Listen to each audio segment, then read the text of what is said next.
30살 재혼 약사입니다. 초혼 남자를 만나고 싶어요. 안녕하세요. 여러분의 결혼 시장의 가치를 현실적으로 진단하고 성공 전략을 짜드리는 심리학자 차이연입니다. 오늘 결혼 상담소에 도착한 사연은 능력 있는 재혼 여성의 짝찾기 고민입니다. 모든 조건은 최상위인데 돌싱이라는 꼬리표 하나 때문에 한없이 작아지시는 분들을 이 영상으로 해결해 드릴게요. 바로 사연 만나보시죠.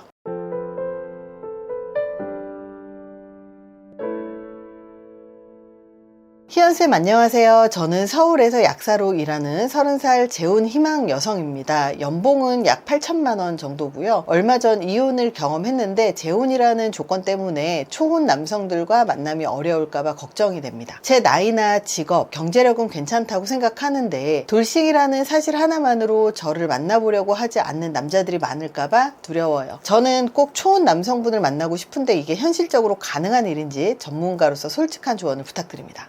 돌싱이신 분들이 초혼을 만나려고 생각하시는 분들이 별로 많지 않은데 독특하게도 초혼을 찾는 이유가 있을 것 같다는 생각이 듭니다. 왜냐하면 본인이 이혼을 하면서 그런 경험을 한 것들 때문에 아마도 재혼하시는 분들보다는 그런 경험이 없는 초혼을 만나고 싶다 이런 생각을 하시는 것 같은데요. 아마도 불안하기 때문인 것 같아요. 이건 단순히 자신감의 문제가 아니라 두 가지 심리적인 기제가 작동하고 있을 가능성이 높습니다. 첫 번째는 사회적 낙인의 내면화. 아직까지 우리 사회에서 이혼에 대해서 특히 여성의 이혼에 대해서 보이지 않는 편견을 좀 갖고 있는 경우들이 있죠. 아마 사연자님은 돌싱은 흠이다 라고 하는 사회적인 시선을 스스로에게 적용을 했기 때문에 자기보다 실제로 낮게 평가하고 있을 가능성이 좀 높습니다. 아마 나는 핸디캡이 있어 라고 생각하기 때문에 행동이나 태도에서 자신감이 위축되고 그리고 그게 그대로 상대방에게 전달되지 않을까 그런 생각이 듭니다. 두 번째는 초혼 남성들이 가질 수 있는 이런 돌싱에 대한 두려움 혹은 호기심이 두 가지가 있을 수 있을 것 같은데요. 초혼 남성의 입장에서 재혼 여성은 일종의 좀 독특한 영역 혹은 절대 만날 수 없는 영역 혹은 저 사람이 결혼 생활에서 무슨 일을 경험을 했을까 이런 미지의 영역일 수 있어요. 전 남편은 어떤 남자였을까 그 사람과 비교되지는 않을까 혹은 이혼을 하는 과정에서 어떤 일이 있었을까 혹은 결혼 생활에서 어떻게 그 남자하고 생활을 했을까 특히 성생활까지 포함을 해서 상상의 나래를 펼치기 때문에 사실 싱글의 입장에서 돌싱을 만나는 게 사실 쉬운 일은 아니에요. 그렇기 때문에 아마 돌싱의 입장에서 초혼을 만나고 싶은 이유도 분명히 있을 거지만 초혼의 입장에서 돌싱을 만날 수 있을까에 대한 겁먹음 그리고 그 과거에 대한 내용들이 굉장히 궁금해하다는 거예요. 그래서 현실적으로는 사실 돌싱이 초혼을 만날 수는 있겠지만 만나도 괜찮아요 하시는 분들도 있기는 하지만 그렇게 많지는 않다라는 점 이거를 알고 계셔야 될 것 같습니다. 그렇다면 결혼정보회사 대표로서 아주 냉정하게 현실을 알려드리려고 합니다. 초혼 남자 만나는 거 쉬울까요? 절대 쉽지 않습니다. 이게 팩트예요. 우리 같은 결정사에서 대부분 초혼 남성들은 1순위로 초혼 여성을 원합니다. 왜냐하면 그게 가장 갈등의 소지가 적고 깨끗한 백지에서 시작하고 싶다는 심리가 크기 때문입니다. 하지만 여기서부터가 중요합니다. 사연자님이 이 핸디캡을 뒤집고 남을 만큼 압도적인 강점이 있어야죠. 일단 첫 번째 나이 30살은 여성 나이에서 그래도 경쟁력이 있는 시기이기는 해요. 물론 20대를 더 선호하기는 하지만 30살이라고 하더라도 늦지는 않았습니다. 두 번째, 직업과 경제력. 일단 전문직 약사의 연봉이 8천이라는 건 남성들이 선호하는 이 전문직 그룹의 고소득 그룹에 속하죠. 세 번째, 아이가 있는지 없는지 사연자님이 사연에 언급은 없지만 자녀가 없다면 이건 재혼 시장에서 그래도 괜찮은 조건에 해당이 됩니다. 즉 나이가 좀 많은 초혼이신 분들도 계시거든요. 이런 분들하고 만나시면 괜찮지 않을까 그런 생각을 합니다. 근데 비슷한 연령대의 초혼을 만난다 그러면 아마 경쟁이 치열한 시장 안에서 계속 밀리지 않을까 그런 생각이 드네요. 통계적으로 두 번째 결혼의 이혼율이 첫 번째보다 높은 이유는 과거의 상처를 제대로 해결하지 못했거나 자녀와 같은 복잡한 문제가 있기 때문이거든요. 사연자님은 이런 리스크가 낮기 때문에 그래도 재혼 시장에서는 매력적인 상대가 될 수 있다라는 겁니다. 그래서 남은 과제는 이 매력을 초혼 시장의 남자들에게 어떻게 어필하는 필요하느냐는 거죠. 현실적으로 전략을 알려드릴게요. 첫 번째는 우리 사연자님의 이혼을 졸업장으로 리브랜딩을 한번 해보세요. 돌싱이라는 단어에서 실패라는 느낌을 지워버리시고 결혼학개론이라는 험난한 과목을 이수하고 졸업한 학생이라고 생각을 하세요. 이혼은 실패가 아니라 어떤 남자와 살면 안 되는지, 관계에서 진짜 중요한 게 무엇인지 뼈저리게 배운 소중한 경험이라고 생각을 하시는 거예요. 소개팅을 나가거나 결혼정보회사에서 미팅을 할 때 제가 한번 겪어봐서 아는데요, 남자들은 이런 식으로 전 남편을 험담하거나 아는 척 하지 마세요. 정말 최악입니다. 짧았지만 그런 경험을 통해서 제가 어떤 사람과 함께 할 때 행복할지 알게 됐어요. 그리고 제가 어떤 부분을 노력해야 될지 알게 됐어요. 이렇게 얘기하는 거죠. 이 한마디에 남자는 과거에 얽매인 여자가 아니라 성숙하고 지혜로운 여자로 보게 될 겁니다. 두 번째, 초혼 남자가 아니라 어른 남자로 타겟팅을 하세요. 과거에 대해 색안경을 끼는 남자는 어차피 담을 수 없습니다. 못 만나요. 그러니까 과감하게 포기하시고, 사연자님이 찾아야 할 남자는 초혼이라는 타이틀을 가진 남자가 아니라 정서적으로 성숙하고 자존감이 높은 어른 남자를 선택하시는 게 맞죠. 이런 남자들은 여자의 과거를 흠으로 보지 않고 그 경험을 통해서 더 단단해진 내면의 가치를 알아봅니다. 능력에 기죽지 않고 오히려 존중하는 파트너가 되어 함께 성장하게 될 수 있는 어른 남자 의외로 많습니다. 나이 차이가 조금 있는 연상의 남자일 수도 있고요. 직업이 평범해도 내면이 아주 단단한 남자일 수도 있습니다. 자, 세 번째는 방어를 좀 풀고 매력을 좀 보여주세요. 한 번의 상처 때문에 또 상처받으면 어쩌지 하는 두려움의 철벽을 치고 있진 않나요? 남자들은 귀신같이 합니다. 먼저 마음을 열지 않으면 어떤 남자도 그 성벽을 넘어올 수 없어요. 스펙은 괜찮아요. 나이도 아직까지 늦진 않았습니다. 돌싱인 것 치고는 굉장히 어린 나이죠. 그렇기 때문에 이제부터 인간적인 매력을 보여줄 시간입니다. 일할 땐 프로페셔널한 약사지만 평소에는 잘 웃고 다른 사람의 이야기를 잘 들어주고 함께 있을 때 편안하고 즐거운 사람이라는 걸 보여주세요. 과거가 아니라 미래가 얼마나 행복할지 기대하게 만드세요. 오늘 제 이야기 어떻게 들으셨나요? 여러분들의 한 번의 이혼 경험이 그 사람의 모든 것을 말해줄까요? 아니면 그건 그저 그 수많은 경험 중 하나일 뿐일까요? 댓글로 여러분들의 생각을 나눠주세요. 사연자님, 실패한 사람이 아닙니다. 그 누구보다 용감하게 행복을 위해서 어려운 결정을 내렸고 다시 일어서려는 멋진 여성입니다. 돌싱이라는 꼬리표 뒤에 숨지 마세요. 우리 사연자님의 가치를 알아보는 남자는 그 꼬리표가 아니라 빛나는 현재와 미래를 볼 겁니다. 여러분들의 사연도 기다리고 있어요. 아래 댓글이나 더보기란의 익명 링크로 고민을 보여주세요. 희연 언니가 함께 하겠습니다. 인성까지 검증하는 국내 최초 인성검증 결혼정보회사 결혼의 희연에서 결혼상담과 성향검사를 통해서 과학적인 솔루션을 받아보세요. 두 번째 사랑, 첫 번째보다 훨씬 더 눈부시게 만들어 드릴게요. 감사합니다.